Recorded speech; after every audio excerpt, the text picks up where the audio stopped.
பெண்கள் தான் ஆண்களை கெடுக்கிறார்கள். சீரியல் நடிகை பரபரப்பு பேட்டி. ஹேமா கமிட்டி. சில நாட்களுக்கு முன் மலையாள சினிமாவில் ஹேமா கமிட்டி வெளியிட்ட அறிக்கையின் தாக்கம்தான் இப்போது தென்னிந்திய சினிமாவில் பரபரப்பான பேச்சாக உள்ளது.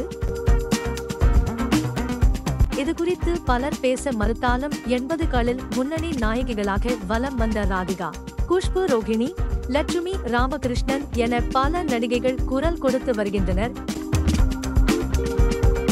நடிகை ராதிகா கேரவனில் தனக்கு நடந்த விஷயத்தை பற்றி கூற அதுவும் பரபரப்பாக பேசப்பட்டது. இந்த நிலையில் பிரபல சீரியல் நடிகை ரிஹானா அட்ஜஸ்ட்மெண்ட் குறித்து பேசியுள்ளார். அதில் அவர், அட்ஜஸ்ட்மெண்ட் என்பது சினிமாவில் மட்டுமில்ல, எல்லா இடத்திலும் இருக்கிறது. ஆனால் சினிமாவில் வெளிப்படையாக தெரிகிறது. யாரும் நேரடியாக எந்த பெண்கிட்டையும் வரியான கேட்க மாட்டார்கள். அப்படி கேட்டால் அந்த பெண் செருப்பால் அடிப்பாள். இதனால் ஆடிஷன் வெச்சி அவர்களை அழைத்து பட வாய்ப்பு தருகிறேன் என்று சொல்லி ஆசை காட்டி சில உப்மா கம்பெனிகள் அழைக்கின்றனர். ஒருத்தன் கூப்பிடுறான் என்றால் அவர் ஏன் கூப்பிடுகிறான்? நான் பெண்களைத்தான் தவறாக சொல்லுவேன்.